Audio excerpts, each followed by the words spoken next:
Let the words of my mouth and the meditation of our hearts be always acceptable in your sight, O Lord, our strength and our Redeemer. Amen.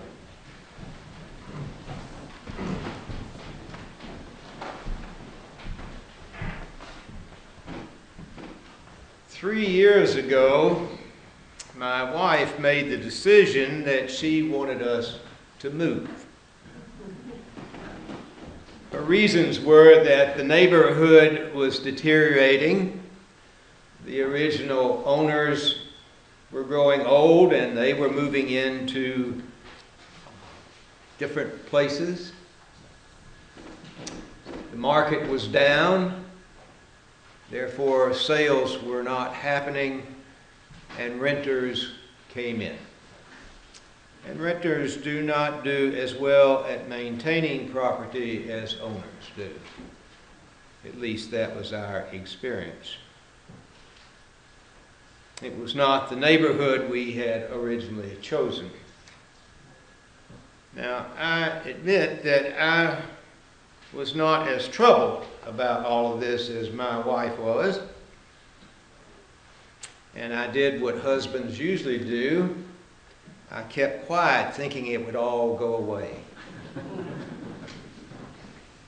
And then one lovely day she said, "I want to show you something. Get in the car."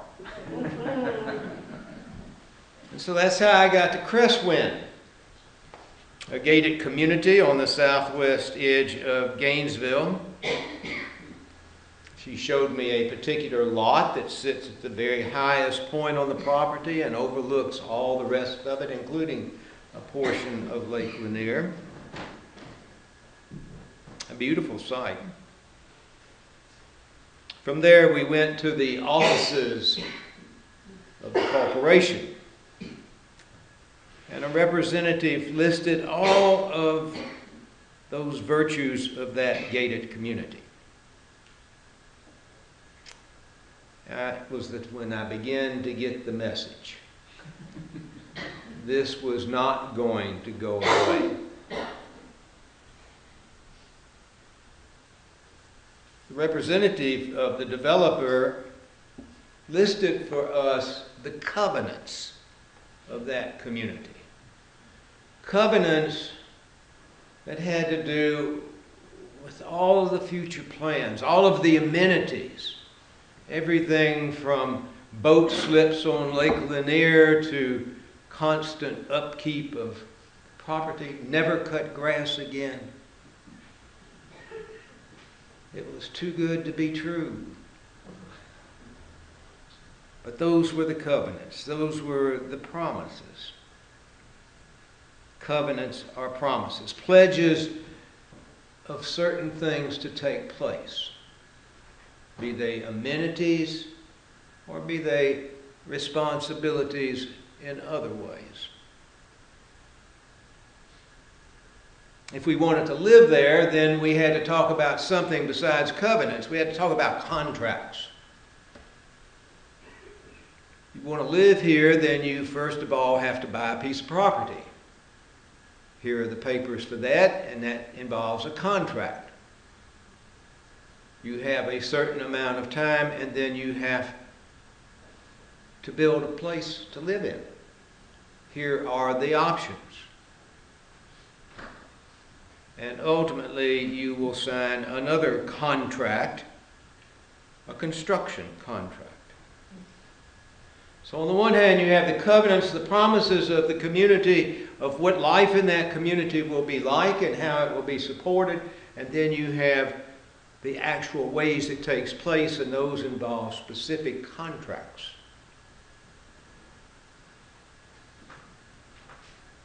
When contracts are not upheld by either party, then something drastic takes place.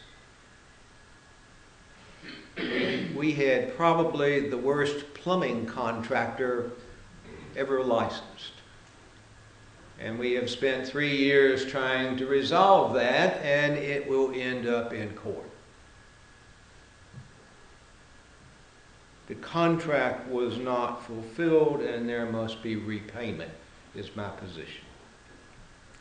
I tell you all this because I suspect that some of you have had experiences with covenants and with contracts.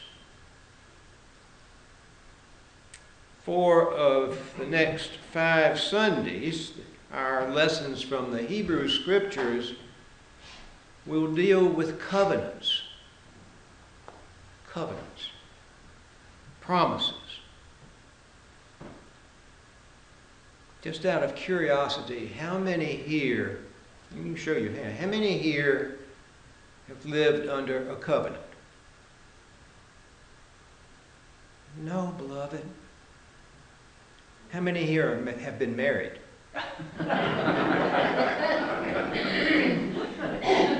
I'm serious. Marriage, and it's in the prayer book, marriage is a covenant.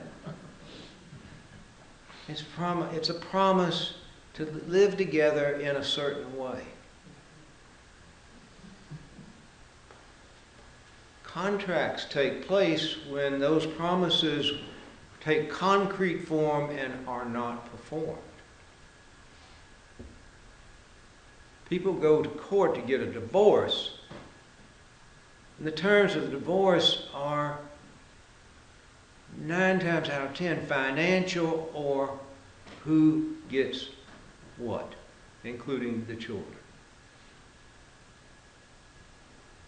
Promises can often take shape ultimately and change nature as they become contracts. Everyone who has been married has lived under that covenant to love, honor, and cherish until parted by death. The Hebrew Scriptures open with the story of God's creation of our universe. The first act is the separation of light from darkness, the separation of water from land. Everything takes place.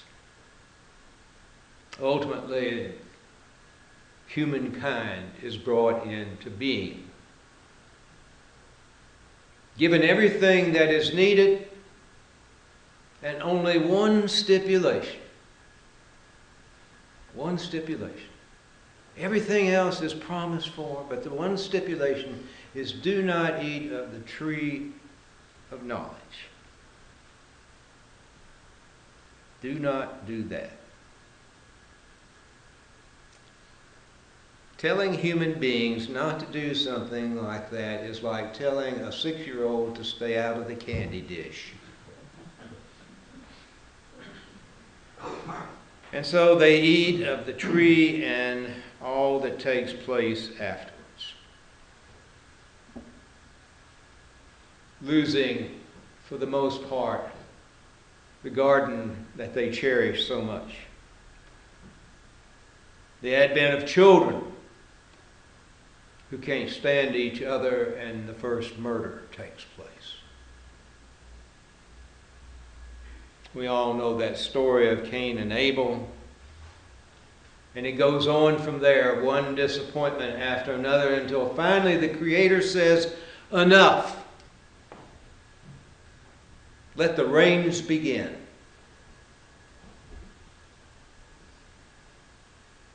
And we get the image of that little craft with the remnants of the people and the animals, until God speaks again and says enough. Never again. Never again.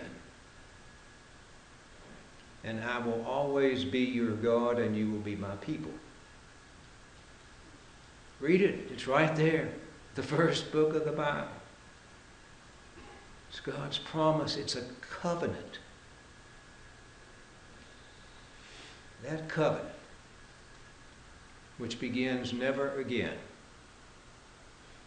And I will be your God, and you will be my people.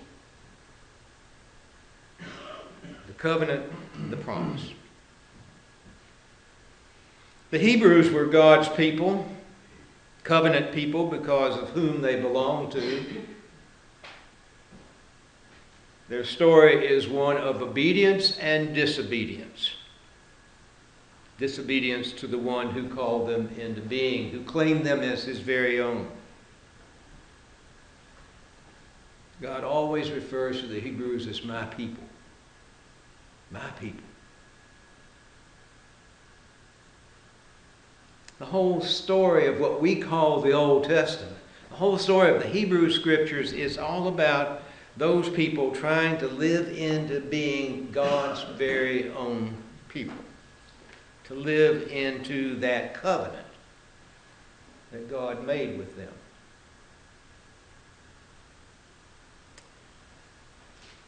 In the opening pages of Mark's Gospel, we read some of that for our Gospel lesson this morning. We meet John, whom we call the baptizer. John's whole role is to make people aware that they are a covenant people, a people of promise, and to help them learn how to live into the terms of that promise. That's what John is about. And it's those who come, how do we do that? Is the response of the people. And he says, well, it begins with this washing, this sense of wanting to be cleaned, to have a fresh start. Come into the waters of the Jordan, that river that your ancestors crossed to become God's people after captivity. Come into the waters and be washed and be made clean and have a fresh start. Little did he realize that his cousin would wade out to him and say, now do me. His cousin Jesus.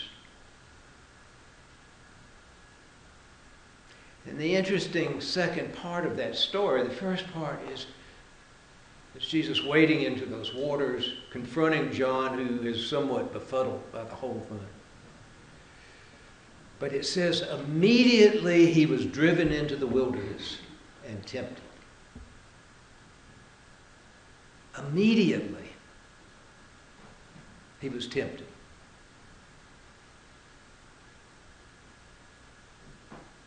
You and I know something about that. Something unexpected, something good happens, and immediately we have a response of, oh, what am I going to do with that? It happened to me the other day. I got my bank statement. And I tried to balance my checkbook, and I found out the bank was saying I had more money than I had in my checkbook. And after 2 hours of going through stuff, I finally went to the bank. And after another hour, the bank said, we're right. You've got $1,200 more than you were showing. And immediately, I had all sorts of ideas of what to do with that $1,200. And I guarantee you most of it was about how I was going to enjoy it.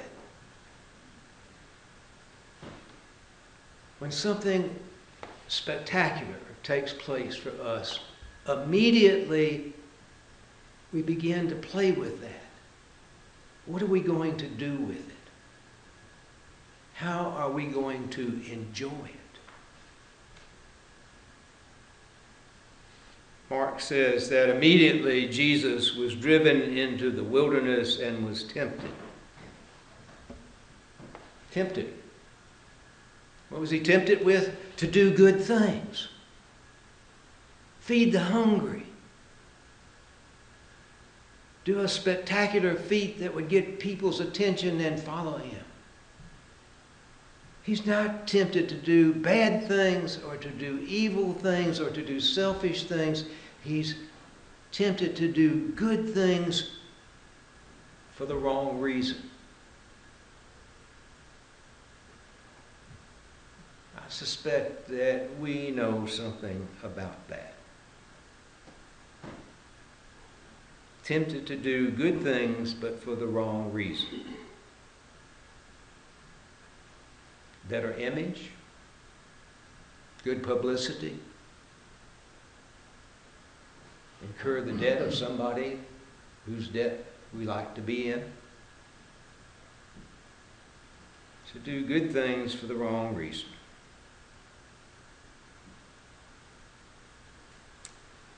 I think Lent is a time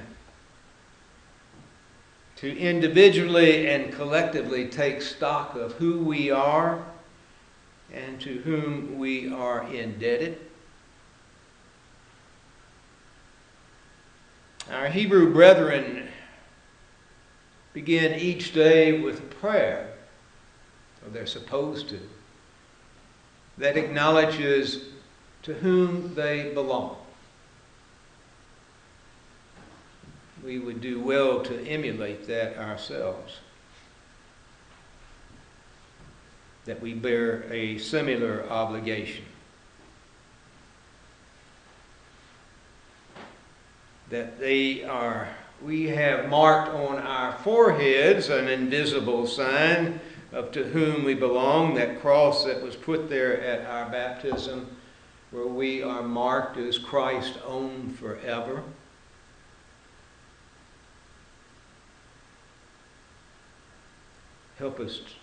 It should help us to remind us of what Moses was reminded of on that mountaintop.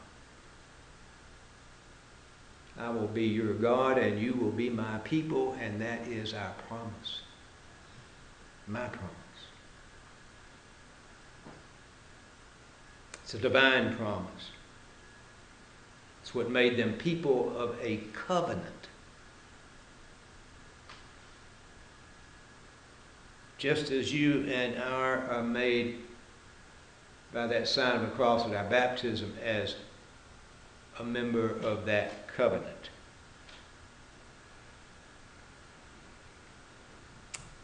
Lent then begins with the concept of temptation. It's not a temptation to do wrong things or evil things. It's the temptation to confuse covenant with contract. Most of the time we are contract people. I will do this for you if you will do this for me. And we have a lot of ways of saying that.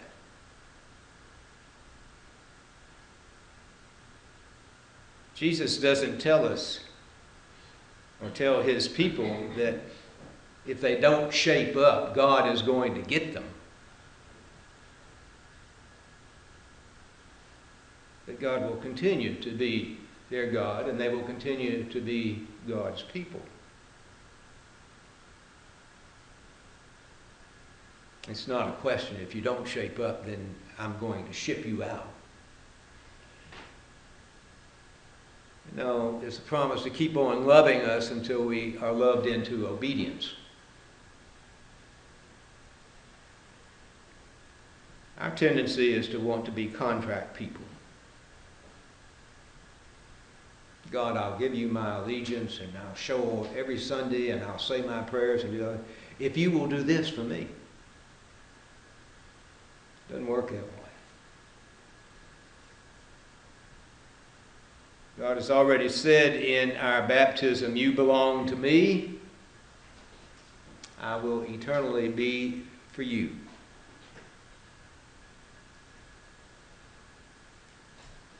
The gospel is not about contract. The gospel is a love story. Love story. God is the lover, and you and I are the beloved. It's all about promise, covenant. Has nothing to do with contract. Amen.